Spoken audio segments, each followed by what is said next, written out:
கிறிஸ்துவுக்குள் அன்பானவர்களே, இந்த நாட்களில் கூட நம்முடைய ஆலயத்தில் வைத்து புது வருடத்தில் நடைபெறுகிற இந்த பஜனை பிரசங்கத்தை காணும்படியாக வந்திருக்கிற கிறிஸ்டியன் மக்களாகிய யாவரையும் நன்கோடு கூட நான் வாழ்த்தி வரவேற்கிறேன். இப்பொழுது நாம் ஜெபம் செய்து இந்த பஜனை பிரசங்கத்தை நாம் ஆரம்பிக்கலாம். ஜெபம் செய்வோம். எங்களை நேசிக்கிற நல்ல தகவலை இந்த பரிசுத்தமான நாளுக்காக துதிக்கிறோம், ஸ்தோத்தரிக்கிறோம், நன்றி செலுத்துகிறோம். விசேஷமாக இந்த நாட்டில் கூட பஜனை ஆராதனையாக ஆசிரியக்க முடியாத வாய்ப்புகள் நன்றி செலுத்துகிறோம். இந்த வேலை கூட தியானிக்கிற சத்திய வார்த்தைகள் ஒவ்வொருவருக்கும் அது பிரோஜனமாக இருக்கும்படியாய் ஜெபிக்கிறோம். அருமையான பஜனை செய்கிற அருமையான தேவன் நம்மோடு இருக்கிற பிள்ளைகளுக்காக விசேஷமாக ஜெபிக்கிறோம். பிள்ளைகளை பயன்படுத்துகிறாக பிரசன்னம் ஒரு பயன்படும்படியாக ஜெபிக்கிறோம். ஆரம்ப முடிவு கருத்தில் இருக்கிறோம். இயேசு கிறிஸ்துவின் ஜெபிக்கிறோம் நல்ல பிதாவே, ஆமென். பிரியமானவர்களே, இந்த நாட்டில் கூட தேவன் நம்மோடு இருக்கிறார். குழுவினர்கள் நம்முடைய ஆலயத்தில் வந்து பஜனை பிரசங்கம் செய்தபடியாக வந்திருக்கிறார்கள். யார் தெரியுதா தேவன் நம்மோடு இருக்கிறார்னா? நம்ம நோட்டீஸ்ல போடலை, தேவன் நம்மோடு இருக்கிறார் அப்படின்னு தான் சொல்லியிருந்தோம். நம்முடைய அருமையான நம்முடைய சபையை சார்ந்த திரு இமானுவேல் அண்ணன் அவர் இமானுவேல் என்பதற்கு தேவன் நம்மோடு இருக்கிறார். இமானுவேல் அண்ணன் தான் இன்னைக்கு நம்முடைய பஜனை பிரசங்கம் செய்கிறார்கள். அவர் திருச்சி வியாபார சார்பாகவும் நண்போடு கூட நான் வாழ்த்தி வரவேற்கிறேன். முதல் பிரசங்கம் உடனே அரங்கேற்றம், முதல் அரங்கேற்றம். இந்த நாட்களில் கூட நம்ம எல்லாருக்குமே அது ஒரு பெருமை, எல்லாருக்கும் ஒரு சந்தோஷம். நம்முடைய சிதம்பரம் நகர் சியோன் மலை ஆலயத்தை சார்ந்த நம்முடைய சபையை சார்ந்த அருமையான சகோதரர் இந்த பஜனை பிரசங்கம் வைப்பது நம்ம எல்லாருக்கும் கிடைத்த ஒரு மிகப்பெரிய சந்தோஷம். இன்னும் அவருடைய வாழ்க்கையில நிறைய பஜனை பிரசங்கங்களை அவர்கள் செய்யணும், ஆண்டவர்கள் வல்லமையாக பயன்படுத்த வேண்டும் என்று சொல்லி திருச்சபையாக நம்ம யாரும் ஜெபித்துக் கொள்கிறோம். ஆண்டவர்களை ஆசீர்வதிப்பாராக. அவருடைய இணைந்து வந்திருக்கிற குழுவில் அருமையான இசை வீட்டு அருமையான அன்பு தம்பி ஜூடுக்காக அன்பு சோதரிக்கிறேன். தம்பி அசரியா அன்றே அவர்களுக்காக சோதரிக்கிறேன், ஆசீர்வதிப்பாராக. இதில் கூட நம்ம பஜனை பிரசங்கத்திற்காக செல்வோம். இப்பொழுது அருமையான குழுவை நமக்கு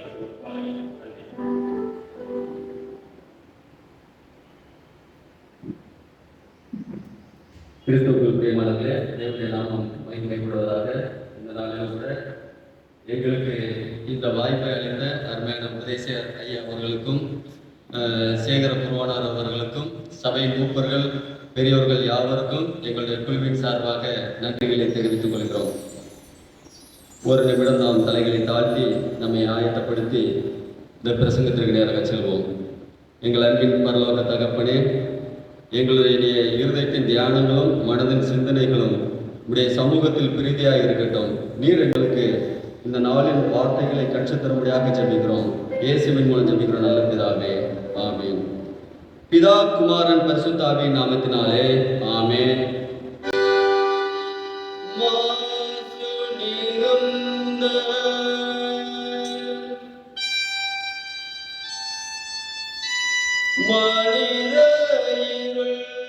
போக்க வந்த இயேசு உனை மறவேன் என்றும்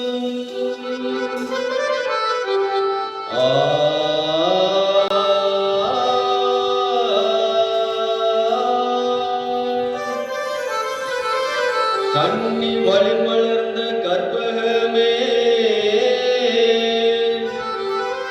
என்னுயிரே முன்னி உனை அடைந்தே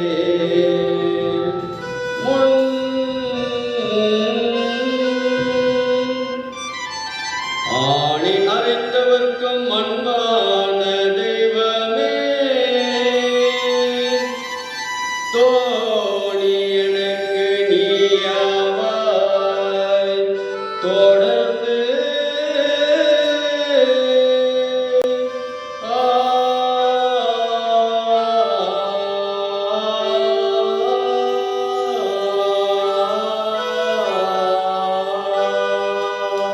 இயேசு கிறிஸ்து பெருமானே எந்த உயிர்க்கும் மரணோடே இயேசு கிறிஸ்து பெருமானே எந்த உயிர்க்கும் மரணோடே கிறிஸ்து கிறிஸ்து என்போமே கிறிஸ்து கிறிஸ்து என்போமே கிட்டிய பாவம் என்போமே என்னை கிட்டிய பாவம் என்போமே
திருவி கல்யாண சுந்தரனார் என்கிற ஒரு கவிஞரால் எழுதப்பட்ட கிறிஸ்துவின் அருள்வேட்டல் என்கிற ஒரு பக்கத்தில் உள்ள ஒரு இயேசு காவிய பாடல். இதனை ஆண்டவராகிய இயேசு கிறிஸ்துவை வாழ்த்தும் விதமாக, அவருடைய கருணையை விவரிக்கும் வண்ணமாக திருவிக்க என்று சொல்லப்படக்கூடிய கவிஞர் எழுதிய அருமையான பாடலை நாம் அருமையாக கேட்டோம். இந்த நவ நாகரிக காலத்திலே தொலைத்தொடர்பு சாதனங்கள் இல்லாமல் ஒண்ணுமே செய்ய முடியாது அப்படிங்கிற ஒரு காலகட்டத்தில் வந்து நிற்கிறோம். எந்த ஒரு தகவலையும் பரிமாற்றம் பண்ணணும் அப்படின்னா நம்ம செல்போன் தான், அதாவது கைபேசின்னு சொல்றோம் இல்லையா, இது ஒரு முக்கியமான ஒரு அங்கம் வகிக்கிறது. முன்னால ஒரு முன்காலத்துலலாம் கிட்டத்தட்ட ஒரு 25 வயசுக்கு வருஷம் 30 வருஷத்துக்கு முன்னால நாங்க சின்ன பிள்ளைகள்ல இருக்கும் போதெல்லாம் ஒரு விஷயத்தை நம்ம சொல்லி அனுப்பணும் அப்படின்னா ஒரு நல்ல விஷயமோ அல்லது கெட்ட விஷயமோ அல்லது எந்த ஒரு விஷயமா இருந்தாலும் அதை சொல்லுவதற்கு ஒரு டெக்னிக் இருந்துச்சு. அது என்ன டெக்னிக் அப்படின்னா, ஒரு நபரை அழைத்து அவரிடத்துல விலாசத்தை கொடுத்து அந்த விலாசத்துல போய் சொல்லிட்டு வர சொல்லி ஆள் அனுப்புவோம். ஐயா, ஒரு மனிதர் இறந்து போனா அவருடைய பெயர் எழுதி, அவர் இறந்து போனாருங்கிற செய்தியை எழுதி அந்த யாருக்கு கொண்டு போய் கொடுக்கணுமோ அவருடைய முகவரியை எழுதி கொடுத்து அனுப்புவாங்க. அந்த முகவரி போய் என்ன செய்வாரு, சொல்லிட்டு வருவாரு. நம்ம அந்தோணி என்ன கீழே விழுந்துட்டாரு, கீழே விழுந்து கால வீங்கி போச்சையா, 1 வாரம் ஆச்சு, 2 வாரம் ஆச்சு. ஐயா வைத்தியத்தை போய் கெட்டு போட்டு வந்தாங்க. அந்தோணினா ரொம்ப பயந்தாரு. நாம இந்த உலகத்துல இனிமே அவ்வளவுதானே நினைச்சாரு. ஐயா சாப்பாடு செல்லல, தண்ணி எடுக்கல, அவருக்கு மரண பயம் வந்துடுச்சு. ஐயா மகனை கூப்பிட்டாரு, மகனே என் கூட பிறந்தவட்ட என்ன செய்ய, என்னுடைய தகவலை சொல்லி வந்து பார்த்துட்டு போக சொல்லு அப்படின்னு சொன்ன உடனே மகன் என்ன செஞ்சான், அத்தைக்கு ஆள் அனுப்பி விட்டான். ஐயா தந்தை மாமியாருக்கு என்ன செஞ்சான், தாய் மாமா வீட்டுக்கும் ஆள் அனுப்பி விட்டான். 2 பேரை கூப்பிட்டான். ஐயா மாமனார் வீட்டுக்கு தாய் மாமா வீட்டுக்கு ஒரு ஆளை கூப்பிட்டான், அத்தைக்காரி வீட்டுக்கு ஒரு ஆளை கூப்பிட்டான். ஐயா மதுப்பிரியனை கூப்பிட்டான். மதுப்பிரியனை கூப்பிட்டு எங்க அத்தை வீட்டுக்கு போயிட்டு வா. ஐயா அம்பாசமுத்திரத்துல இருக்கிற எங்க அத்தை வீட்டுல போய் எங்க அப்பா காலு வீங்கி போச்சு, நடக்க முடியாம இருக்காரு அப்படின்னு சொல்லி கூட்டிட்டு வான்னு சொல்லி எழுதி அனுப்பிட்டான். ஐயா மதுப்பிரியன் கிளம்பிட்டான். ஐயா அடுத்து பணப்பிரியனை கூப்பிட்டான். பணப்பிரியன்ட்ட கொஞ்சம் காசை கொடுத்தான். எங்க மாமியா வீட்டுல தாய் மாமா வீட்டுல போய் என்ன செஞ்சிரு சொல்லிட்டு வந்துருன்னு அனுப்பி வச்சுட்டான். ஐயா தாய் மாமா வீட்டுக்கு போன பணப்பிரியன் திரும்பி வந்துட்டான். ஆனா அத்தை வீட்டுக்கு போன மதுப்பிரியன் இன்னும் திரும்பி வரலையே. தாய் மாமா என்ன செஞ்சான், வந்து பார்த்தா ஐயா அந்தோணியனை பார்த்துட்டு நல்ல சுக செய்தியெல்லாம் விசாரிச்சுட்டு வீட்டுக்கு போயிட்டாரு. இந்த அத்தை வீட்டுல இருந்து ஆளே வரல. அந்தோணியனை பையனை கூப்பிட்டாரு. ஏழையா தங்கச்சிக்கு சொல்லி அனுப்பினியா? அப்ப நான் சொல்லி அனுப்பிட்டேன், ஆனா சொல்ல போன ஆளையும் வர காணும், உங்க தங்கச்சியையும் வர காணும். ஐயா என்னையா ஆச்சு? இந்த மதுப்பிரியம் போன ஐயா. ஐயா பஸ் சேரன் மகாதேவியை தாண்டி போகும்போது பச்சை போடு கடையை பார்த்துட்டாரு. ஐயா பச்சை போடு ரசக்கடை நல்லா இருக்குமே பலரசம், பஸ்ஸை விட்டு இறங்கிட்டாரு. இறங்கி பலரசம்லாம் குடிச்சிட்டு அயர்ந்த நித்திரை, உண்ட மயக்கம் தொண்டனுக்கு உண்டு இல்லையா, பச்சைக்கடை பலரசம் மயக்கத்தை தந்துடுச்சு. இப்போ இந்த மதுப்பிரியை என்ன செஞ்சிட்டாரு, பஸ் ஸ்டாண்ட்ல பிளாட் ஆயிட்டாரு. ஐயா திடீர்னு எந்திரிச்சு பார்த்தா சுத்தில இருட்டு, ஆள் நடமாட்டமே இல்ல, எந்த பஸ்ஸும் இல்ல, போக்குவரத்தே இல்ல. ஐயோ சொல்ல வந்த செய்தியை சொல்லாம விட்டுட்டேனே, இப்ப என்ன செய்ய, இனிமே எந்த பஸ்ஸும் கிடையாது. மறுபடியும் என்ன செஞ்சிட்டாரு, பிளாட் ஆயிட்டாரு. ஐயா காலையில எந்திரிச்சு பார்த்தாரு, பாக்கெட்ல இருந்த அட்ரஸை தவிர வேற எதுவும் பாக்கெட்ல இல்லையே. பையில இருந்த பணம் எல்லாம் போச்சு, அட்ரஸை தவிர ஒண்ணும் இல்லையே. ஐயா 2 நாளா சுத்தி திரிஞ்சு அம்பாசமுத்திரத்துல இருக்கிற அத்தை வீட்டுக்கு மதுப்பிரியம் போனா. ஐயா அத்தை வீட்டுல போய் சம்பவத்தை சொன்ன உடனே அத்தை வாயிலையும் வயிற்றுலையும் அடிச்சுட்டு, ஐயோ எங்க அண்ணனுக்கு இந்த கதியா, கடவுளே உங்களுக்கு கண்ணு இருக்கா இல்லையான்னு சொல்லி அந்த ஊர்ல எல்லா ஆட்களையும் திரட்டினா. ஐயா ஒரு வேனுக்கு திரட்டி விட்டான். ஒரு வேனுக்கு திரட்டிட்டு வேனுல வந்து அண்ணன் ஊர்ல வந்து இறங்கிட்டான். அண்ணன் ஊர்ல வந்து இறங்குனா. இறங்கி அண்ணன் வீட்டுக்கு போய்கிட்டு இருக்கிறா. முக்காடு போட்டுக்கிட்டு, என் அண்ணன் உனக்கு வந்த நிலையா அண்ணே அழுதுகிட்டு போகும்போது பார்த்தா அங்க எதுக்கு டீ கடையில அண்ணன் உட்கார்ந்து என்ன செஞ்சுட்டு இருக்காரு, டீ குடிச்சிட்டு இருக்காரு. ஐயா, சொல்ல போன செய்தி என்ன, அந்தோணி என்ன கீழே விழுந்து கால் வீங்கி போனாருன்னு சொல்ல போன செய்திய உங்க அண்ணன் அந்தோணி என்ன செத்து போனாருன்னு சொல்லிட்டு ஐயா. இப்படி ஒரு தகவலை சொன்னோம்னா சரியான தகவல் போய் சென்று சேராத ஒரு காலத்துல இருந்த நாங்க இருந்தோம். ஆனா இப்போ வந்து அப்படி இல்லை, நவ நாகரிக காலம். இன்னைக்கு கல்யாணம் முடிஞ்சு ஐயா மாமியா வீட்டுக்கு போயிட்டா, காலையில எழுந்திரிச்சு டீ குடிக்கிறத போடல அம்மாவுக்கு போட்டோ எடுத்து அனுப்பிடுறா. ஐயா தோசை சுடுறா, மறு நிமிஷமே அம்மா வீட்டுக்கு போயிருது தோசை சுடுறேன்னு. இப்படி ஒரு நவ நாகரிக காலத்துல என்ன செஞ்சிட்டோம், வந்துட்டோம். இன்னைக்கு பாருங்க, ஒரு வீட்டுல 5 பேர் இருந்தா 5 பேர் கையில என்ன செல்போனு. முதியோர் கையிலும் கைபேசி, பெரியோர் கையிலும் கைபேசி, வாலிபர் கையிலும் கைபேசி, பிள்ளைகள் கையிலும் கைபேசி, ஐயா பாலகர் கையிலும் கைபேசி, குழந்தைகள் கையிலும் கைபேசி. கைபேசிக்குள்ளே உலகம் சுருண்டு கிடக்கு, கைபேசி இல்லாமல் உலகம் இல்லை.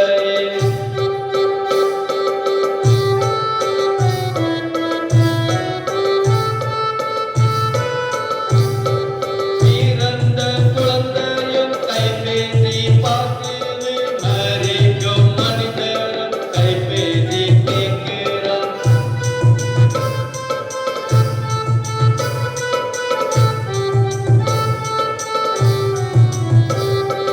பல்லில்லா பாலரும் கைபேசி தேடுறான், பல்போடு முதியோரும் கைபேசி நோண்டுறான்.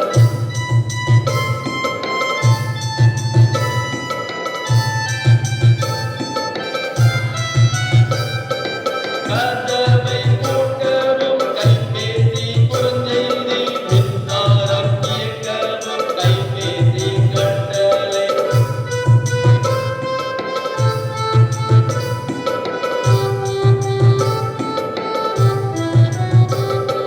குழந்தைகள் சாப்பிட கைபேசி காட்டுறோம், பின்னாளில் சாப்பாட்டை கைபேசி மறக்குது.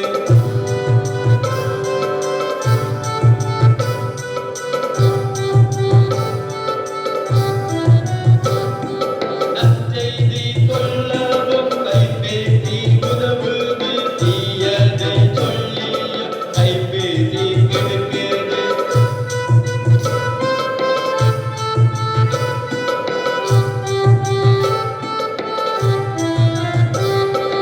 கைபேசிக்குள்ளே உலகம் உருண்டு கிடக்கு, கைபேசி இல்லாம உலகம் இல்லை.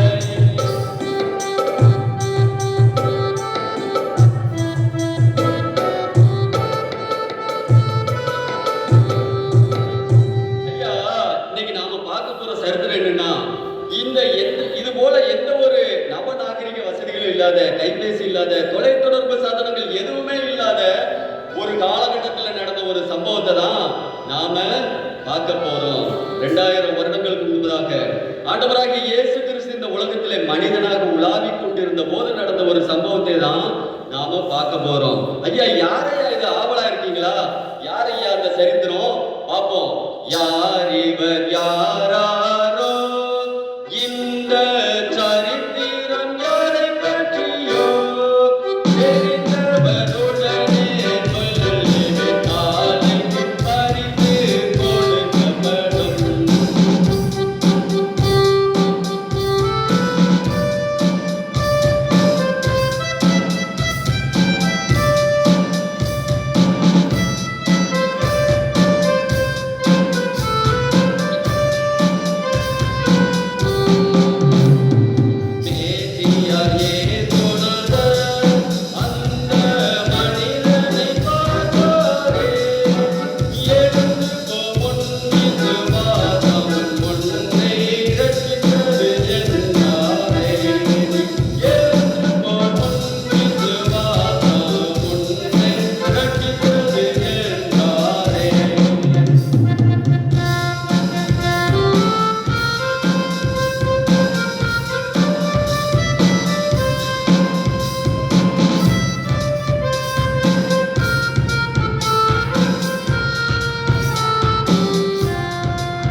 யாரு? Very good. வாருங்கள் வாருங்கள்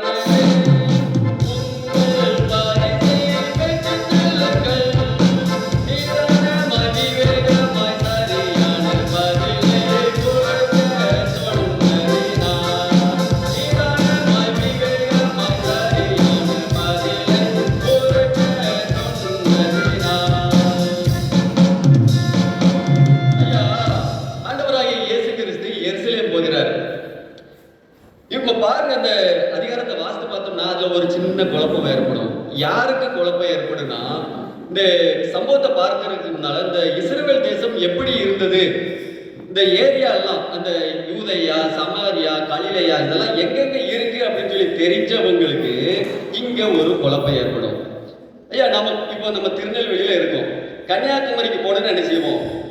இந்த பாதையா போவோம். மதுரைக்கு போகணும் அப்படின்னு என்ன செய்வோம்? இந்த பாதையா போவோம். அப்படித்தானே? ஆனா கன்னியாகுமரிக்கு போறேன்னு சொல்லிட்டு நான் இங்கிட்டு மாற போனோம்னா நீங்களாம் என்ன நினைப்பீங்க?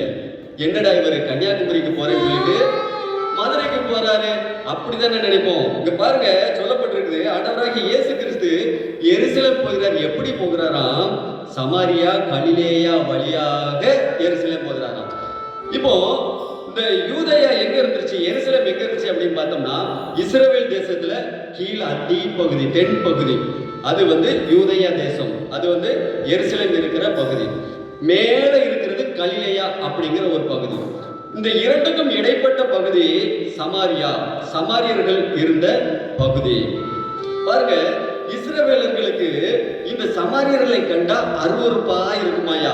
இந்த சமாரியர்கள் கிட்ட போக மாட்டாங்க, அவங்க கிட்ட தொட மாட்டாங்க, அவங்க கிட்ட எந்த ஒரு சம்பந்தமும் என்ன செஞ்சுக்கிட மாட்டாங்க, வச்சுக்கிட மாட்டாங்க. ஏயா அப்படின்னு உங்களுக்கு தோணல? அவர்கள் ஒரு அருவருப்பானவர்களாக எண்ணினார்கள். அவர்களும் இஸ்ரவேலர்கள் தான். ஆனா அந்த இஸ்ரவேல் கூட்டத்திற்குள்ளேயே அந்த சமாரியர்களை ஒரு அருவருப்பா நினைச்சாங்க. ஐயா, ஏயா அவங்க அருவருப்பா நினைச்சாங்க? இந்த சமாரியா தேசத்துக்கு அசிரிய நாட்டு மன்னர் என்ன செஞ்சாரு? போர் தொடுத்து வந்து இந்த சமாரியா பகுதியை எல்லாம் முற்றுகை போட்டு அந்த சமாரியா பகுதியை என்ன செஞ்சுட்டாரு? தன்னுடைய கைவசமா ஆக்கிட்டாரு. ஐயா, கைவசம் ஆக்கின பிறகு இந்த சமாரியாவில் இருந்து அநேகரை தன்னுடைய தேசத்துக்கு கொண்டு போனாரு. தன்னுடைய தேசத்துல இருந்து அநேகரை சமாரியாவில் கொண்டு வந்து இறக்கி விட்டாரு. இந்த சமாரியர்கள் அசிரியர்களோடு சேர்ந்து ஒரு கலப்பின மனிதர்களாக உருவானார்கள். ஆண்டவராகிய கர்த்தர் பிரித்தெடுக்கப்பட்ட ஜனங்கள் இஸ்ரவேலர் ஜனங்கள் ஆகுவார்கள். இவர்கள் மற்ற ஜனங்களோடு என்ன செய்யக்கூடாது? சம்பந்தம் கலக்க கூடாது என்று சொல்லி மோசையின் மூலமாக இஸ்ரவேல் ஜனங்களுக்கு ஆண்டவர் கொடுத்த கட்டளை. ஐயா, இந்த சமாரியர்கள் அசீரியர்களோடு சேர்ந்து ஒரு கலப்பின மனிதர்கள் ஆனதினாலே இந்த யூதர்களுக்கும் மற்ற இஸ்ரவேலர்களுக்கும் இந்த சமாரியர்களை கண்டால் ஒரு அருவருப்பு.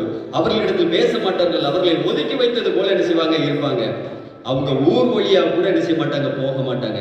ஐயா, இந்த யூதேயா தேசத்துல இருக்கிற இந்த எருசலேம்ல இருக்கிற ஜனங்கள் எப்படியா அந்த கலிலேயாவுக்கு, வடக்கு கடைசியில் இருக்கிற கலிலேயாவுக்கு போவாங்க?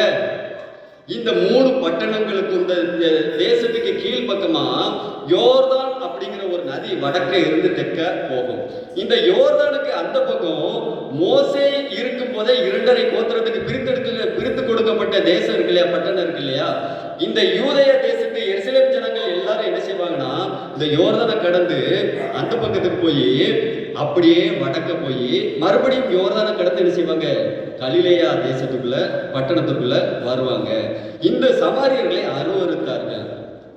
கிறிஸ்துவுக்குள் பிரியமானவர்களே, இன்னைக்கு நாமும் கூட பிரித்தெடுக்கப்பட்டு ரட்சிக்கப்பட்ட ஜனமாக மாறிய பின்பு அநேகரை நாம் என்ன செய்கிறோம்? புறந்தள்ளுகிறோம், அவர்களோடு கலக்கக்கூடாது என்று சொல்லி. ஆனால் இன்றைக்கு ஆண்டவராகிய இயேசு கிறிஸ்து இந்த உலகத்திற்கு வந்த பிறகு அநேக சட்டங்களை என்ன செஞ்சார்? மாற்றினார். நியாய பிரமாணத்தை என்ன செஞ்சார்? நிறைவேற்றினார். நிறைவேற்றி விட்டு கிருபையின் பிரமாணத்திற்குள்ளாக நம்ம என்ன செஞ்சிருக்கிறார்? அழைத்து வந்திருக்கிறார். ஆகையினால இன்னும் நாம் அந்த பழைய பாரம்பரியங்களை கைப்பிடித்துக் கொண்டு நாம் நடக்கக்கூடாது என்று சொல்லி ஆண்டவராகிய இயேசு கிறிஸ்து இந்த நாளிலே நமக்கு என்ன செய்கிறார்? உணர்த்துகிறார். ஐயா, இந்த ஆண்டவராகிய இயேசு கிறிஸ்து இந்த உலகத்துல வாழ்ந்த போது சமாரியர்களிடத்தில் காணப்பட்ட அநேக நற்குணங்களை எல்லாரும் என்ன செஞ்சுக்கிட்டு இருந்தாரு? சொன்னாரு. நம்ம பார்க்கிறோம், அந்த ஆசாரியர்கள், லேவியர்கள் கடந்து சென்றார்கள் அல்லவா? ஒரு நல்ல சமாரியன் மாத்திரம் வந்து உதவினான் அல்லவா? கிணத்தருகே ஒரு சமாரிய ஸ்திரீ வந்து ஆண்டவருடைய சுவிசேஷத்தை கேட்டதை நாம பார்க்கிறோம் அல்லவா? இப்படி சமாரிய தேசத்தில் இருக்கிற அநேக நல்ல காரியங்களை ஆண்டவராகிய இயேசு கிறிஸ்து மற்ற யூதர்களுக்கு கொண்டு போய் சேர்த்தார். இந்த சமாரியர்களுக்கு முக்கியத்துவம் கொடுத்தார் என்பதை நாம் வேதாகமத்திலே பார்க்கிறோம். இன்னைக்கு பாருங்க, புறந்தள்ளப்பட்ட அந்த சமாரிய தேசத்திற்கு வழியாக ஆண்டவராகிய இயேசு கிறிஸ்து போறார் ஐயா. சமாரிய தேசத்தின் வழியாக போகிறார். போய்கொண்டு இருக்கும்போது ஒரு கூட்டம் வருகிறது, அவரை நோக்கி வருகிறது. வந்து அவரிடத்துல கெஞ்சுகிறார்கள், கதறுகிறார்கள். ஈரங்கும் ஈரங்கும் கருணை மாறி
கெஞ்சுறாங்க ஐயா, கதறுங்க ஐயா, திறங்கொண்ட ஆவி வரங்கொண்டுய சிறுமைப்பார் ஐயா, எங்கள் நோயை தீரையா அப்படின்னு சொல்லி கெஞ்சுறாங்க. என்னையா நோய்?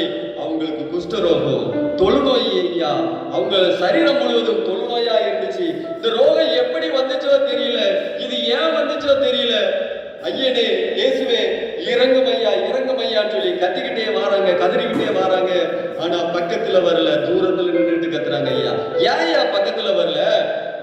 ஆண்டவராகிய கர்த்தர் மோசையின் மூலமாக அநேக நியாயப்பிரமாணங்களை கொடுத்தார். 236 நியாயப்பிரமாணங்களை கொடுத்தார், 10 கட்டளைகளை கொடுத்தார் இல்லையா? ஒரு மனிதனுக்கு குஷ்டரோகம் வந்துடுச்சு அப்படின்னா அவன் தீட்டு. அவன் என்ன செய்யணும் அப்படின்னா பாளையத்துக்கு புறம்ப ஒதுக்கி வைக்கணும். ஊருக்குள்ள அவன் இருக்கக்கூடாது. ஐயா அவன் தீட்டு, அவன் ஊருக்குள்ள வரக்கூடாது, வெளியே இருக்கணும். எப்பையா உள்ள வரணும்? ஆசாரியன் அவனை பார்க்கணும், பார்த்து அவனுக்கு சுகமாயிடுச்சுன்னு சொன்னாதான் அவன் ஊருக்குள்ள என்ன செய்யணும்? வரணும். இப்படி ஒரு சட்டம், நியாயப்பிரமாணம் இஸ்ரவேலருக்கு இருந்துச்சு ஐயா. அதனால இந்த 10 பேர் என்ன செஞ்சிருந்தாங்க? ஊருக்கு புறம்ப, பாளையத்துக்கு புறம்ப இருந்தாங்க. ஆனா ஆண்டவராகிய இயேசு இந்த ஊர் வழியா போறான்னு சொன்ன உடனே அவர் ஒரு அற்புதம் செய்கிறவர், அவர் அதிசயம் செய்கிறவர். இதையெல்லாம் அறிந்திருந்த அந்த குஷ்டரோகிகள் 10 பேர் என்ன செய்யறாங்க? வந்து தூரத்துல நின்றுகிட்டு ஆண்டவரே எங்களுக்கு இறங்கும் ஐயா அப்படின்னு சொல்லி கத்துறாங்க ஐயா, கதறாங்க. இன்னைக்கு நம்முடைய குடும்பத்திலும் கூட பாடுகள், பிரச்சனைகள் ஏராளம் வரும், போராட்டங்கள் வரும், கஷ்டமான சூழ்நிலைகள் வரும். ஒருவேளை வேலை பார்க்கிற இடத்துல பிரச்சனைகள், அல்லது பிள்ளைகளுக்கு என்ன பிரச்சனை, பள்ளிக்கூடத்துல பிரச்சனை. இப்படி ஒவ்வொரு மனிதர்களுக்கும் அவர்கள் சார்ந்த துறையில், அவர்கள் சார்ந்த இடங்களிலே பிரச்சனைகள், போராட்டங்கள் அனுதினமும் வந்து கொண்டேதான் இருக்கும். ஆனா அந்த போராட்டங்கள் வரும்போது நாம என்ன செய்யறோம்? ஆண்டவரை இறுக்கி பிடிக்கிறோம். அப்பா எங்களுக்கு உதவி செய்யுங்க, ஆண்டவரை எங்களுக்கு உதவி செய்யுங்கன்னு சொல்லி கதறோம். எங்களுடைய வாழ்க்கையிலும் 4 முறை என்னுடைய மனைவிக்கு அபர்ஷன் ஆகியது பாருங்க. அந்த 4வது முறையெல்லாம் ஆபரேஷன் ஆகும்போது கிட்டத்தட்ட ஒரு 5 மாதங்கள் முடிகிற சூழ்நிலை. மருத்துவர்கள் சொல்லிட்டாங்க, மெடிக்கலி இது வந்து முடியாது, ஆண்டவருடைய கரத்துல இருக்கு, ஒருவேளை ஆண்டவர் நினைச்சா செய்யலாம். அப்போ நாங்களும் கூட அப்பதான் கத்தணும், கதறணும், ஆண்டவர்கிட்ட சொன்னோம், 100க்கு 100 உண்மையே நாங்கள் நம்பி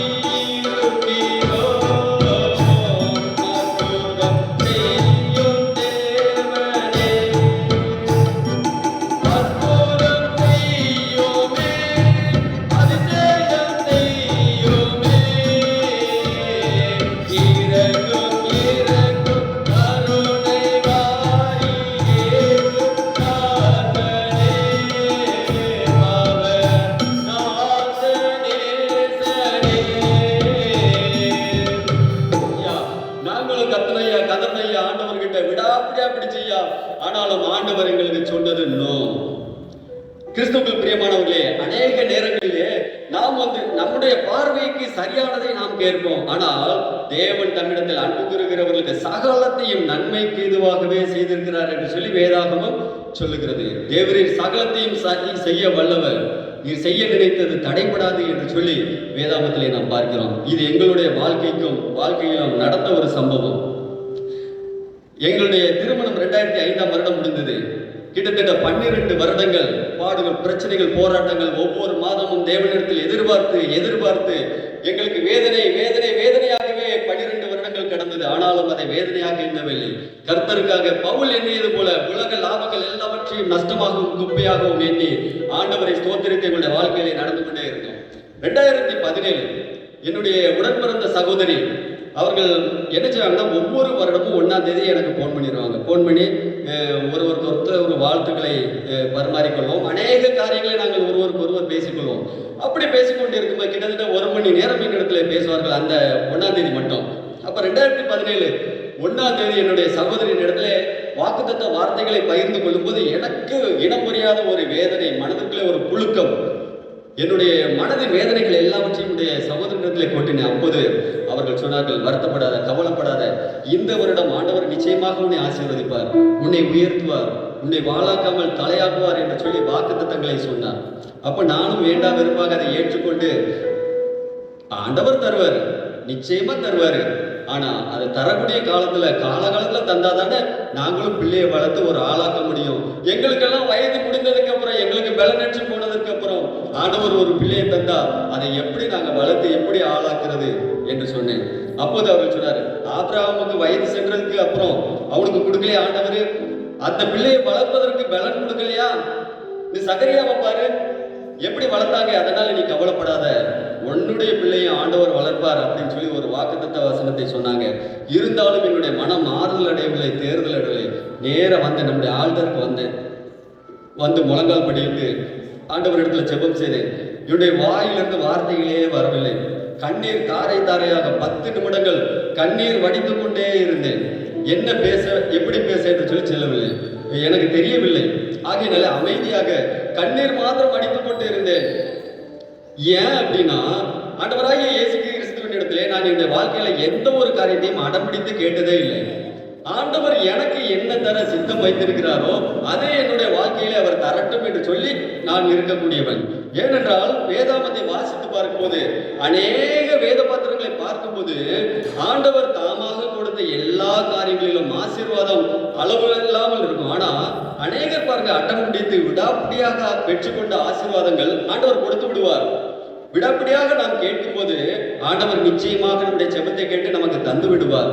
ஆனால் ஆண்டவர் தாமாக கொடுக்கிற காரியங்களிலே ஆசீர்வாதம் நிறைந்து இருக்கிறதை நான் வேதாமத்தில் அநேக சம்பவங்களிலே பார்த்ததினாலே, ஆண்டவர் என்னுடைய வாழ்க்கையிலே எதை செய்ய சித்தமா இருக்கிறாரோ அதை செய்யட்டும் என்கிற சித்தத்தோடு இருந்ததினாலே மனசு வேதனை, உலக பிரகாரமாக வேதனை, ஆனால் ஆண்டவருக்கு முன்பாக அதை கொட்ட மனதில்லாமல் அழுது கொண்டே இருந்தேன். கடைசியாக 2 வார்த்தைகள் மட்டும், ஆண்டவரே என்னுடைய வாழ்க்கையை நன்மையால் திருப்தியாக்குவர் என்று அறிந்திருக்கிறேன், ஆனால் ஏற்ற வேளையிலே அதை எனக்கு தந்தால் எனக்கு நன்றாக இருக்கும் என்று சொல்லி உங்களுடைய சித்தத்தின்படி செய்யும் என்று சொல்லி ஜெபித்து விட்டு நான் அந்த ஆலயத்தை விட்டு கடந்து சென்றேன். பாருங்க, 1 சாமுவேல் 1ஆம் அதிகாரம் 18ஆம் வசனத்துல ஒரு வார்த்தை இருக்கிறது. அன்னாள் தேவனுடைய சன்னதியிலே வந்து ஜெபித்து விட்டு அவள் அதன் பிறகு துக்கமுகமாய் இருக்கவில்லை அப்படின்னு சொல்லி ஒரு வார்த்தை இருக்கிறது. இந்த வார்த்தையை அநேக பிரசங்கங்களிலே கேட்டிருக்கிறோம். அநேக முறை நாம் என்ன செஞ்சிருக்கிறோம், பைபிளே வாசித்து இருக்கிறோம், தியானம் பண்ணியிருக்கிறோம். ஆனா அந்த வார்த்தையினுடைய கணம், அந்த வார்த்தையினுடைய வேல்யூ நாம உணர்ந்ததில்லை. அன்னைக்கு நான் உணர்ந்தேன். பாருங்க, ஆண்டவருடைய சன்னிதானத்துல ஜெபித்து விட்டு நான் போன பிறகு ஐயா நான் அதுக்கப்புறம் துக்கமுகமாகவே இருக்கவில்லை. என்னுடைய மனதிற்குள்ள ஒரு சமாதானம், ஒரு சந்தோஷம், ஒரு இனம் புரியாத ஒரு சந்தோஷம். நான் அந்த ஆலயத்தை விட்டு கடந்து சென்று விட்டேன். பாருங்கள், அக்டோபர் 2ஆம் தேதி, அதே 2017ஆம் வருடம் அக்டோபர் 2ஆம் தேதி எனக்கு ஒரு மகனை கொடுத்தார். ஜான் ஞான சாமுவேல் அப்படிங்கிற ஒரு குமாரனை ஆண்டவர் எனக்கு கொடுத்தார். சரியாக அன்றையிலிருந்து ஒரு 10 மாதத்திற்குள்ளாக என்ன செஞ்சார், ஆண்டவர் என்னை ஆசீர்வதித்தார். அதன் பிறகும் ஒரு குமாரனை கொடுத்து என்ன செஞ்சாரு, 2வது குமாரனையும் கொடுத்து ஆண்டவர் ஆசீர்வதித்தார். இன்னைக்கு பாடுகளோடு, பிரச்சனைகளோடு ஒவ்வொருவரும் அவரவர்களுடைய துன்பங்களோடு நடந்து கொண்டு இருக்கலாம். ஆனால் நீங்கள் ஆண்டவரண்டை வருவீர்களானால், ஆண்டவரை இறுக்கமாக பிடித்துக் கொண்டிருப்பீர்களானால் உங்களுடைய துக்கம் சந்தோஷமாக மாறும் என்று சொல்லி ஆண்டவராகிய கர்த்தர் இந்த நாளிலே உங்களை பார்த்து என்ன செய்கிறாரு, சொல்கிறார். பாருங்க, இந்த இயேசு கிறிஸ்துவின் இடத்திலே 10 குஷ்டரோகிகள் வந்தாங்க ஐயா. இன்னைக்கு அந்த சம்பவத்தை தான் நம்ம பார்க்கிறோம். பாருங்க, இன்னைக்கு அழகாக திருவசனம் சொன்னாங்க பிள்ளைங்க. அவங்க பிரைஸ் வாங்கிட்டு அந்த சரித்திரத்தை தான் என்ன செஞ்சாங்க பிள்ளைகள், திருவசனமாக இன்னைக்கு சொன்னாங்க. 10 குஷ்டரோகிகள் என்ன செஞ்சாங்க, சுகம் பெற்றார்கள்.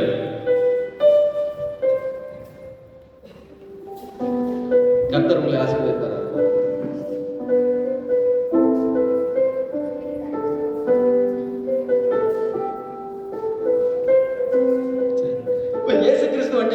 இந்த 10 பேர் வர்றாங்க, வந்த உடனே கெஞ்சுறாங்க, எங்களுக்கு சுகம் கொடுங்க, எங்களுக்கு சுகம் வேணும், எங்களை சுகமாக்க, எங்களுக்கு இறங்கும் கர்த்தாவே, எங்களுக்கு இறங்கும் சொல்லி அவங்க கெஞ்சுறாங்க. ஆண்டவர் அவங்களை பார்த்து என்ன சொன்னார் தெரியுமாமா, வேண்டாம் வேண்டாம் அழுதிட வேண்டாம், ஓடி நடவும்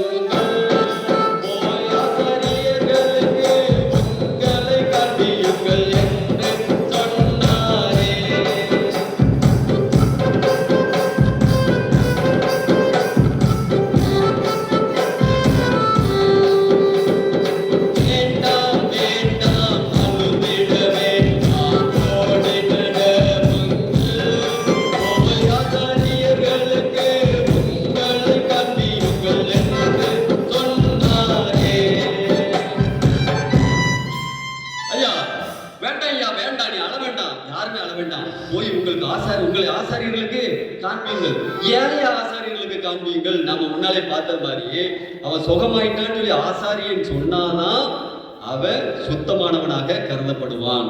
இந்த குஷ்டரோகிகளுக்கு ஒரு நியாயப்பிரமாணம் இருந்தது. ஒரு மனிதனுக்கு வெள்ளை தழும்போ அல்லது சூம்பின கையோ அல்லது ஏதாவது ஒரு அறிகுறியோடு இருந்தால் அவன் குஷ்டரோகி என்று அர்த்தம். அவனை குஷ்டரோகி என்று தீர்க்கிறது யார் அப்படின்னா ஆசாரியன் தான். அவனுக்கு ஒரு தழும்போ, வெள்ளை தழும்போ அல்லது சிவப்பு கலந்த ஒரு தழும்போ, ஏதோ ஒரு தழும்பு இருந்துச்சு அப்படின்னா அவன் என்ன செய்யணும்? ஆசாரியன் கிட்ட போய் அவன் தன்னை காண்பிக்க வேண்டும். ஐயா அவன் என்ன செய்வான்? ஐயா 7 நாள் அவனை என்ன செய்வான்? ரூமுக்குள்ள அடைச்சு வைப்பான். 7 நாள் கழிச்சு 8வது நாள் அவனை பார்க்கும்போது அந்த தழும்பு விரிஞ்சிருந்துச்சுன்னா அவன் குஷ்டரோகி. அவனை என்ன செய்யணும்னா பாளையத்துக்கு புறம்ப, ஊருக்கு புறம்ப கொண்டு போய் என்ன செஞ்சிடணும்? வச்சிடணும். சரியா, இந்த 7 நாள் கழிச்சு 8வது நாள் இந்த ஆசாரியன் என்ன செய்யறான்? அந்த குஷ்டரோகியை வரவழைச்சு அவனுடைய கரத்தின் தழும்புகள், அந்த மேல இருக்கிற தழும்புகளை பார்க்கும்போது ஐயா அது விரியவும் இல்லை, சுருங்கவும் இல்லை, அப்படியே இருக்குது. மறுபடியும் 7 நாள் என்ன செய்வான்? அடைச்சு வைப்பான். அந்த 7 நாள் முடிஞ்சு மறுபடியும் 8வது நாள் என்ன பண்ணுவான்? மறுபடியும் கூப்பிட்டு அப்படி பார்க்கும்போது இது விரியவில்லை, சுருங்கி இருந்துச்சு அப்படின்னாக்க அவன் சுத்தமானவன். அவனுடைய கையில் ஏற்பட்ட ஒரு நோய் அது சரியாயிடுச்சுன்னு சொல்லி அர்த்தம். குஷ்டரோகம் அல்ல என்று சொல்லி என்ன செய்வான்? தீர்ப்பான். ஒருவேளை அது விரிந்து இருந்துச்சு அப்படின்னா அவனை பாளையத்துக்கு புறம்ப என்ன செய்வான்? கொண்டு போய் விட சொல்லிடுவான். இப்ப இந்த பாளையத்துக்கு புறம்ப இருக்கிற குஷ்டரோகி எப்போ வரணும்னா மறுபடியும் எப்ப இந்த தழும்பு சுருங்கி அவனுடைய தழும்பு சுகமாகுதோ அப்பதான் மறுபடியும் ஆசாரியன் இடத்துல காண்பித்து அவன் சுத்தமானவன் என்று சொன்னதுக்கு அப்புறம் தான் ஊருக்குள்ள என்ன செய்யணும்? வரணும். இதுதான் இஸ்ரவேலர்களுக்கு நீக்கப்பட்ட குஷ்டரோகத்தின் நியாயப்பிரமாணம். ஆண்டவராகிய இயேசு சொல்லுகிறார், உங்களை சென்று என்ன செய்யுங்க? ஆசாரியர்களுக்கு காண்பீங்கள். இவங்க என்ன செய்யறாங்க? திரும்பி ஆசாரியர்களை நோக்கி என்ன செய்யறாங்க?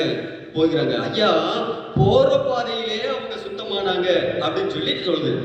பாருங்க, போகிற பாதையிலே தானே அந்த குஷ்டரோகிகள் 10 பேரும் சுகமடைந்தார்கள். அவர்கள் தங்களுடைய கைகளை பார்க்கிறாங்க. கையில இருந்த குஷ்டரோகத்தை காணோம், கையில இருந்த தழும்பை காணோம். ஐயா காவலை தூக்கி பார்க்கிறாங்க, மேலெல்லாம் பார்க்கிறாங்க, மேல இருந்த குஷ்டரோகம் எதுவுமே இல்லையா. ஐயா குஷ்டரோகம் நீங்கி போச்சு.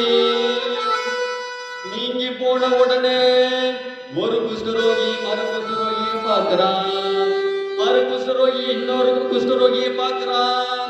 இப்படி பார்க்கும்போது ஒரே ஒருவன் மாத்திரம் தனியாக தெரிகிறானே. ஐயா இந்த குஷ்டரோகிகள் 10 பேரும் சுகமானதுக்கு அப்புறம் தான் ஒருத்தனை நோக்கி பார்க்கும்போது ஒரே ஒருத்தன் மட்டும் என்ன செய்யறான்? வித்தியாசமா தெரிகிறான். இன்னைக்கு நாமும் கூட அப்படிதான். ஆண்டவராகிய இயேசு கிறிஸ்துவின் ரட்சிப்பை பெற்ற பின்பு மற்ற ஜனங்களை புறஜாதியாரை என்ன செய்யறோம்? அவர்கள் பாவிகளாகவும் நேசிக்கப்படத்தக்கவர்கள் அல்லாதவர்களாகவும் அவர்கள் என்ன செய்யறோம்? ஒதுக்குகிறவர்களாக காணப்படுகிறோம். இன்னைக்கு பாருங்க, இந்த 10 பேர்ல இந்த 9 பேரும் ஒருவனை மாத்திரம் பார்த்து விலகுவதை நாம் பார்க்கிறோம். ஏன் விலகுறாங்க தெரியுமாயா? அவன் சமாரியன். அவன் யாரு? சமாரியன். அந்த சமாரியனை பார்த்த உடனே இந்த 9 பேருக்கும் என்ன செய்து? ஒரு அருவருப்பு. சமாரியனை பார்த்து அருவருப்பு. இந்த சுகமடைவதற்கு முன்பதாக இந்த 10 பேருமே மற்றவர்களுக்கு அருவருப்பாக தோன்றினார்கள். ஆனால் இந்த சுகம் பெற்றதற்கு பிறகு தன்னை நீதிமானாகவும் பரிசுத்தவானாகவும் இந்த சமாரியனை அருவருப்பாகவும் என்ன செஞ்சாங்க? பார்த்தாங்க. ஆனால் அங்கே பாருங்க, இந்த ஒரே ஒருவன் மாத்திரம் என்ன செஞ்சான் தெரியுமா? ஆண்டவரை நோக்கி திருப்பி வந்தான். திருப்பி வந்தாயா? ஆண்டவரிடத்துல வந்து அவன் தோத்தரித்தான், அவரை மகிமைப்படுத்தினான். தோத்தரிப்பேன் தோத்தரிப்பேன் இயேசு தேவனே, தோத்தரிப்பேன் தோத்தரிப்பேன் இயேசு தேவனே, ஜீவனுள்ள நாட்களெல்லாம் தோத்தரிப்பேனே, ஜீவனுள்ள நாட்களெல்லாம் தோத்தரிப்பேனே.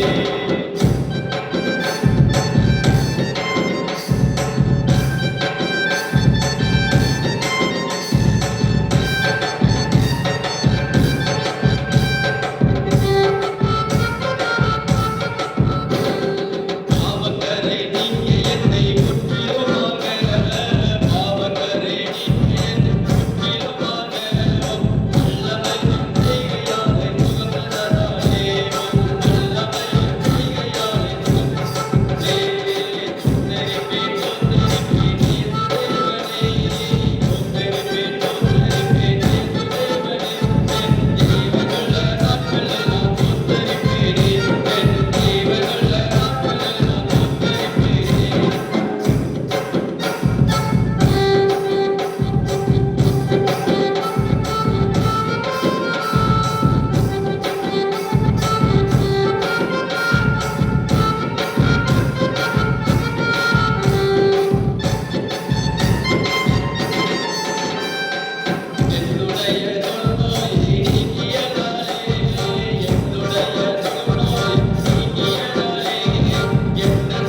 ஆண்டவர் பார்க்கிறார்.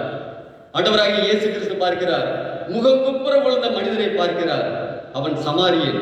இஸ்ரவேலர்களுக்கும் யூதர்களுக்கும் அருவருப்பாக காணப்பட்ட ஒரு சமாரியன் ஐயா ஆண்டவரிடத்திலே நன்றி சொல்லும்படியாக, ஆண்டவர் தனக்கு செய்த நன்மைக்கு நன்றி சொல்லும்படியாக ஆண்டவராகிய இயேசு கிறிஸ்துவை நோக்கி தேடி வந்தான் ஐயா. வரும்போது ஆண்டவராகிய இயேசு கிறிஸ்து பார்க்கிறார். மற்ற 9 பேரை தேடுகிறார் ஐயா. அவரை மற்றவர்களை எங்கே என்று சொல்லி தேடுகிறார். எங்கே தேடுவே நாம், எங்கே தேடுவே,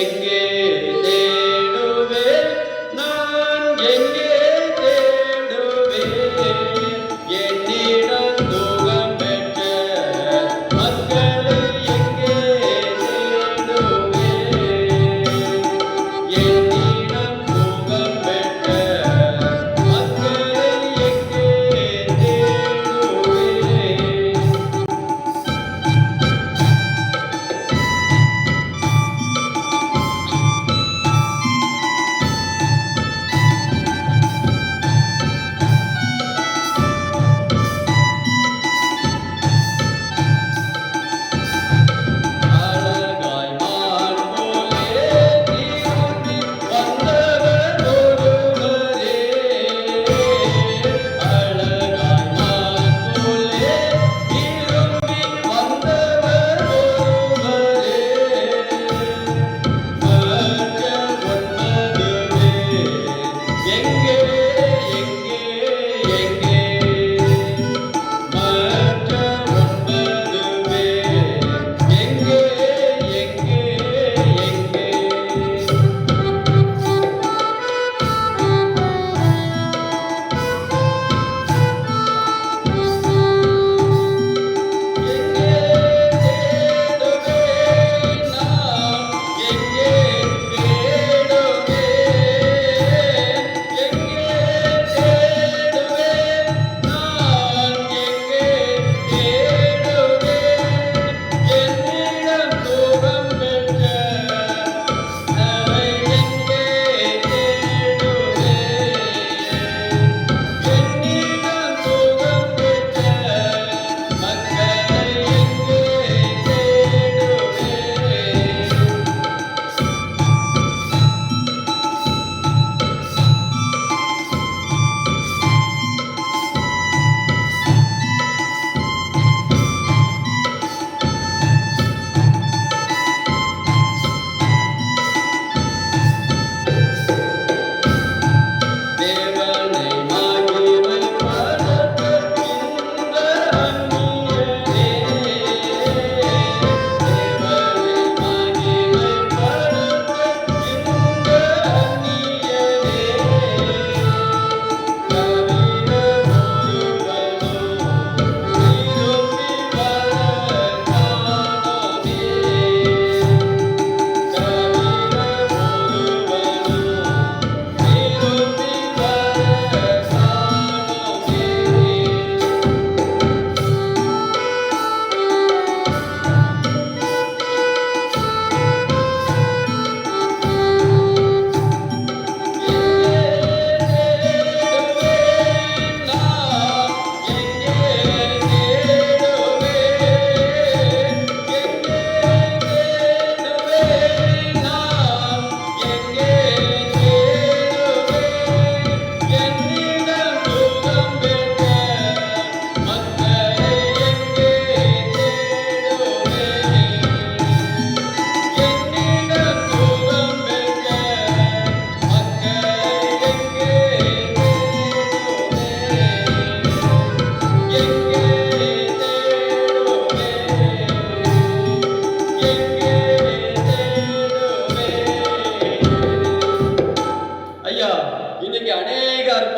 அதிசயங்களை பெற்றுக்கொண்ட நாம் ஆண்டவரிடத்திலே நன்றி சொல்ல வருகிறோமா? ஆண்டவரே உமக்கு நன்றி என்று சொல்லுகிறோமா என்று சொல்லி சிந்தித்து பார்க்க கடமைப்பட்டிருக்கிறோம். அந்த 10 குஷ்டரோகிகளிலே ஒருவன் மாத்திரம் ஆண்டவருக்கு அருவருப்பானவன் என்று சொல்லி மக்கள் ஒதுக்கி வைத்திருந்த அந்த ஒருவன் மாத்திரமே ஆண்டவரிடத்திலே நன்றி சொல்ல வந்தான். இன்றைக்கு ஆண்டவருக்கு உரித்தான ஆண்டவருடைய பிள்ளையாக நினைத்து கொண்டிருக்கிற நாம் ஆண்டவரிடத்திலே பெற்றுக்கொண்ட நன்மைகளுக்கு நன்றி சொல்லும்படியாக, அவருக்கு ஸ்தோத்திரம் செலுத்தும்படியாக, அவரை மகிமைப்படுத்தும்படியாக நாம் ஆலயத்திற்கு வருகிறோமா? அநேக நேரங்களிலே எனக்கு இப்படி நடந்து விட்டது, என்னுடைய தாயார் இறந்து விட்டார், என்னுடைய தகப்பனார் இறந்து விட்டார், என்னுடைய கணவர் இறந்து விட்டார், மனைவி இறந்து விட்டால், என்னுடைய பிள்ளைகள் இறந்து போனது, என்னுடைய உறவினர்கள் இறந்து போனார்கள், எனக்கு உறவினர்களால் ஏகப்பட்ட பிரச்சனை, ஏகப்பட்ட தொந்தரவு, நான் அவ்வளவு சகித்துக் கொண்டு உயிரோடு இருக்கிறேன் அப்படின்னு சொல்லி ஆண்டவரை பகைக்கிறவர்களாக நாம் காணப்படுகிறோம். இன்றைக்கு நம்முடைய நாசியிலே சுவாசம் போய்கொண்டிருக்கிறது என்றால் அது ஆண்டவருடைய கிருபை. ஆண்டவருடைய கிருபையினாலே, ஆண்டவருடைய சித்தத்தினாலே நாம் உயிரோடு வாழ்ந்து கொண்டிருக்கிறோம். அதற்கே ஆண்டவருக்கு கோடி நன்றி சொல்ல வேண்டும். ஆனால் நமக்கு நம்முடைய வாழ்க்கையில் நடக்கிற சிறு சிறு காரியங்கள், சிறு சிறு பிரச்சனைகளுக்காக ஆண்டவரை புறக்கணிக்கிறவர்களாக, ஆண்டவரை விட்டு தூர செல்கிறவர்களாக, ஆண்டவர் செய்த சகல நன்மைகளை மறக்கிறவர்களாக நாம் காணப்படுகிறோம். இன்னைக்கு சிறு பிள்ளைகள் அழகாக திருவசனம் சொன்னார்கள், சகல உபகாரங்களையும் மறவாதே என்கிற தலைப்பில் என்ன சொன்னாங்க? திருவசனம் சொன்னார்கள். நாம் இன்றைக்கு எப்படி காணப்படுகிறோம்? ஆண்டவர் நமக்கு செய்த எல்லா உபகாரங்களையும் மறக்கிறவர்களாக, ஆண்டவரை விட்டு பின்னோக்கி செல்கிறவர்களாக, நம்முடைய குடும்ப காரியங்களை மாத்திரமே பார்க்கிறவர்களாக காணப்படுகிறோம். ஒரு சகோதரி சொன்னார்கள், ஆலயத்துக்கே வரவில்லை, ஏனம்மா ஆலயத்திற்கே வரமாட்டேங்க என்று சொல்லி அவங்ககிட்ட கேட்கும் போது அவங்க சொன்னாங்க, என்னுடைய அப்பா என்னை மிகவும் நேசித்தார்கள், என்னுடைய அப்பாவுடைய அன்புக்கு ஈடாக இந்த உலகத்துல நான் எதையுமே நினைக்கல, கடந்த மாதத்துல என்னுடைய அப்பா இறந்து போனாங்க, ஆண்டவர் என்னுடைய தகப்பனை நினைச்சுக்கிட்டாங்க, எடுத்துக்கிட்டாங்க, அதனால ஆண்டவர் மேல நான் கோபமா இருக்கிறேன் என்று சொன்னாங்க. கிறிஸ்துவுக்குள் பிரியமானவர்களே, இந்த உலகத்தில் மனிதனாக பிறந்த எல்லாருமே மரணத்தின் வாயிலாக ஆண்டவரிடத்திலே கடந்து செல்ல வேண்டும் என்பது நியமிக்கப்பட்ட ஒன்று. அதை யாராலும் தடுக்க முடியாது. யாராக இருந்தாலும் சரி, ஒரு நாள் இந்த உலகத்தை விட்டு கடந்து செல்ல வேண்டும். யார் யாருக்கு ஆண்டவர் எப்படிப்பட்ட மரணத்தை நியமித்திருக்கிறாரோ, எந்த காலத்தில் மரணத்தை நியமித்திருக்கிறாரோ அந்த காலத்தில் மரணித்து நாம் பரலோகம் செல்ல வேண்டும் என்பது ஆண்டவருடைய தீர்மானம். அதனை மாற்ற முடியாது. உங்களுடைய தாயார், உங்களுடைய தகப்பனார் இன்றைக்கு ஆண்டவருடைய மடியிலே சந்தோஷத்தோடு சமானத்தோடு இருக்கிறார்கள். ஆனால் நீங்கள் ஆண்டவரை புறக்கணித்து விட்டு செல்லுகிறீர்கள் என்று சொன்ன பின்பு அவர்கள் அதை உணர்ந்தவர்களாக மறுபடியும் ஆண்டவரை கிட்டி சேர்ந்தார்கள். எங்களுடைய வாழ்க்கையிலும் கூட எங்களுடைய தகப்பனார் இறந்த போது இந்த உலகமே இருண்டதாக நாங்கள் கண்டோம், ஆண்டவரை பகைத்தோம், எங்களுக்கு ஏன் இந்த உபத்திரவம் என்று சொல்லி எங்களுடைய வீட்டிலே மாட்டிருந்த ஆண்டவருடைய போட்டோக்கள் எல்லாவற்றையும் சுருட்டி என்ன செஞ்சோம்? கெட்டி ஒரே மூலையில தூக்கி வச்சோம். ஆனால் நாட்கள் நகர நகர 3 மாதத்திற்குள்ளாக எங்களுடைய தவறுகளை ஆண்டவர் சுட்டி காண்பிக்க ஆரம்பித்தார். எங்களுடைய தவறுகளினால் தான், எங்களுடைய சில சில காரியங்களினால் தான் இந்த காரியம் எங்களுடைய குடும்பத்தில் நடந்ததுன்னு சொல்லி எங்களுடைய அநேக உறவினர்கள் மூலமாக, ஊழியக்காரர்கள் மூலமாக ஆண்டவர் எங்களுக்கு உணர்த்திய பின்பு ஆண்டவரை நெருங்கி வந்தோம். இன்றைக்கும் ஆண்டவர் எங்களை அற்புதமாக, அதிசயமாக வழி நடத்தி கொண்டிருக்கிறார். பாருங்கள், ஆண்டவராகிய இயேசு கிறிஸ்துவினிடத்திலே நாமும் கூட அநேக அற்புதங்களை பெற்றுக்கொண்டோம், அநேக நன்மைகளை பெற்றுக்கொண்டோம். ஆனால் பெற்றுக்கொண்ட பின்பு ஆண்டவரை விட்டு தூரமாக போகிறோம், சகல உபகாரங்களை மறக்கிறவர்களாக காணப்படுகிறோம். ஆகினால் தான் இன்றைக்கு திருமண்டலமானது சகல உபகாரங்களை மறவாதே என்கிற தலைப்பிலே நம்மை தியானிக்கும்படியாக அழைக்கிறது. கிறிஸ்துவுக்குள் பிரியமானவர்களே, நாம் அருகில் வசிப்பவர்களாக இருந்தாலும் சரி, நம்ம உடன் வேலை பார்ப்பவர்களாக இருந்தாலும் அநேக காரியங்களில் என்ன செய்கிறோம்? முரண்பாடுகளை வைத்துக் கொள்கிறோம். நியாயப்பிரமாணத்தின் காலத்திற்குள்ளாக இன்னும் இருக்கிறவர்களாக காணப்படுகிறோம். ஆனால் கிருபையின் பிரமாணம் சொல்லுகிற கிருபையின் பிரமாணத்தின்படி ஆண்டவராகிய இயேசு கிறிஸ்து நம்மை அழைத்திருக்கிறார். நீ உன்னிடத்தில் அன்பு கூறுவது போல பிறனிடத்திலும் அன்பு கூறுவாயாக, தேவனை நேசி மனிதனையும் நேசி என்கிற 2 கட்டளைகளிலே ஆண்டவர் உங்களை கிருபையின் பிரமாணத்திற்குள்ளே அழைத்திருக்கிறார். ஆகையினால் கிறிஸ்துவுக்குள் பிரியமானவர்களே, கடந்த காலங்கள் எல்லாவற்றையும் மறந்து விடுங்கள். கடந்த காலத்தில் நடந்த எல்லா கசப்பான காரியங்களையும் மறந்து விடுங்கள். ஆனால் கடந்த காலங்களில் நடந்த நன்மையான எந்த ஈவையும், ஆண்டவர் உங்களுக்கு அருள் செய்த எந்த நன்மையான உபகாரங்களையும் நீங்கள் மறக்காதிருங்கள் என்று சொல்லி ஆண்டவராகிய இயேசு கிறிஸ்து இந்த நாளிலே நமக்கு நினைப்படுகிறார். ஆகையினாலே இந்த சம்பவத்தை கேட்ட யாவரும் ஒரு நிமிடம் உங்களுடைய உள்ளத்திலே சிந்தித்து பாருங்கள். 10 குஷ்டரோகிகளும் சுகம் பெற்ற பின்பு தன்னோடு இருந்தவர்களை அந்நியனாக, புறஜாதியனாக, அவனை தீட்டுள்ளவனாக, அவனை ஒரு ஒதுக்கப்பட்ட ஜனமாக பார்த்தார்கள். இன்றைக்கும் நாம் நம்முடைய வாழ்க்கையில எப்படி இருக்கிறோம்? நம்மோடு பழகுகிறவர்கள், நம்மோடு வாழ்கிறவர்களை எப்படி நாம் பார்க்கிறோம், எதிர்கொள்கிறோம்? அவர்களை கீழானவர்களாக, தாழ்த்தப்பட்டவர்களாக அல்லது ஒதுக்கப்பட்டவர்களாக நாம் எண்ணுகிறோமா? அல்லது நம்மை நேசிக்கிறது போல பிறரை நேசிக்கிறோமா? ஆண்டவர் நமக்கு செய்த உபகாரங்கள் எல்லாவற்றையும் நினைக்கிறவர்களாக இருக்கிறோமா? இல்லை என்றால் மறந்து போகிறவர்களாக காணப்படுகிறோமா என்று சொல்லி இந்த நாளிலே சிந்தித்து ஆண்டவரிடத்திலே நம்மை திருப்புவோம். ஆண்டவர் நம்மை ஆசீர்வதித்து நம்முடைய குடும்பங்களையும் ஆசீர்வாதத்தோடு வழி நடத்துவார் என்பதிலே எந்த ஒரு சந்தேகமும் இல்லை.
உண்மையிலே ரொம்ப அருமையாக இருந்துச்சு. அப்படிதானே? முதல் பதில் மாதிரியே தெரியல. அப்படி அவ்வளோ அழகாக நேர்த்தியாக இந்த பஜனை பிரசங்கத்தை நமக்கு நடத்தி கொடுத்த அருமையான இமானுவேல் அண்ணன் அவர்களுக்கும் தேவன் நம்மோடு இருக்கிறார் ஒவ்வொருவருக்கும் திருச்சபையின் சார்பாக மனமார்ந்த நன்றியை தெரிவித்துக் கொள்கிறோம். கர்த்தர் ஆசீர்வதிப்பாராக. நம்ம ஜெபித்து நாம் நிறைவு செய்யலாம். ஜெபம். கிருபையில் ஐஸ்வர்யம் உள்ளவரை, நன்மையான நாட்களில் கூட பஜனை ஆராதனையாக ஆசிரியர்களுடைய பொழுது நாம் வாய்ப்பு நன்றி செலுத்துகிறோம். நன்றியுள்ள இருதயம் உள்ளவர்களாக நாங்கள் காணப்பட வேண்டும் என்று சொல்லி இதில் எதிர்பார்ப்பதை பார்க்கிறோம். தகப்பனே, நல்ல ஒரு சம்பவம். அந்த குஷ்டரோகிகள் 10 பேர் அங்கே வருகிறார்கள். வரும் பொழுது நீங்கள் உங்களை கொண்டு போய் ஆசாரியர்களுக்கு காண்பீர்கள் என்று சொல்லி நீ சொல்லுகிறேன். அதே போல் அவர்கள் போகிற வழியிலே சுகம் பெறுகிறார்கள். ஆனால் மற்ற 9 பேர் அவர்கள் திரும்பி வரவில்லை. அப்படியே அவங்க வீடுகளுக்கு சென்று விட்டார்கள். நான் ஒரே ஒரு சமாரியன் மாத்திரம் அவன் திரும்பி வந்து நம்முடைய நன்றியுள்ள இருதயத்தோடு அவன் நன்றி சொல்வதை பார்க்கிறோம். அதோட எங்களுடைய வாழ்க்கையிலும் நாங்கள் யாரை போல இருக்கிறோம்? இந்த 9 பேரை போல, அவர்கள் இந்த உலகத்தை போல, நிறைய பேர் இந்த உலகத்தில் இப்படிதான் இருக்காங்க, நிறைய பேர் இப்படித்தான் வாழுதாங்க, இதுதான் முக்கியம் சொல்லிட்டு நம்ம உலகத்து மாதிரியே இருக்கிறோமா? நான் தனித்து நின்று அந்த ஆண்டவரிடத்தில் சமாரியனை போல, அந்த நன்றி உள்ள உணர்வுள்ளவர்களை போல, நாம் தனிநபராக இருந்தாலும் பரவாயில்ல, நான் இப்படிதான் இருப்பேன், நான் நன்றி உள்ளவனாக இருப்பேன் என்று சொல்லி நாம் தனித்து நிற்கும்படியாக இந்த கிறிஸ்தவ வாழ்க்கைக்கு ஆண்டவர் நம்ம ஒவ்வொரு அழைக்கிறார். இந்த ஆண்டிலும் இந்த ஆண்டு முழுவதும் ஆண்டவனை பாதுகாத்து வந்திருக்கிறாரு. அதற்காக ஆண்டவரத்தில் நம்ம நன்றி சொல்லுவோம். ஆண்டவர் செய்த எல்லா உபகரணங்களுக்காக, நன்மையான ஈவுகளுக்காக ஆண்டவருக்கு என்னத்தை செலுத்துவேன்? ரட்சிப்பின் பாத்திரத்தை எடுத்து நான் ஆண்டவரை தொழுது கொள்வேன் என்று சொல்லுவதை பார்க்கலாம். நம்முடைய வாழ்க்கையிலும் ஆண்டவரை நன்றியுள்ள எடுத்து ஆண்டவரை தொழுது கொள்ளுவோம், நம்மை அர்ப்பணிப்போம். ஆண்டவர் நிச்சயமாக நம்மை ஆசீர்வதிப்பாராக. விசேஷமாக இந்த நாட்களில் கூட இடத்துல வந்து இந்த பஜனை பிரசங்கத்தை நம்மளுக்கு நடத்தி கொடுத்த அருமையான அண்ணன் இம்மானுவேல் அவர்களுக்கும் தேவன் நம்மோடு இருக்கிறார். இந்த குழுவினர் ஒவ்வொருவருக்கும் நாம் ஜெபிக்கிறோம். ஆண்டவர் ஒவ்வொரு ஆசீர்வதிப்பீராக. அநேகம் எங்களுடைய பகுதிகளில் அவர்களை வல்லமையாக இந்த பஜனை பிரசங்கத்தின் மூலமாக எடுத்து பயன்படுத்தும்படியாக ஜெபிக்கிறோம். அவர் செய்கிற பணிகளுக்காக ஜெபிக்க ஆசீர்வதிங்க. ஊழியர்களை இன்னும் பயன்படுத்துங்க. ஆண்டு கருத்தில் கொடுக்கிறோம். இயேசு கிறிஸ்துவின் ஜெபிக்கிறோம் நல்ல பிதாவே.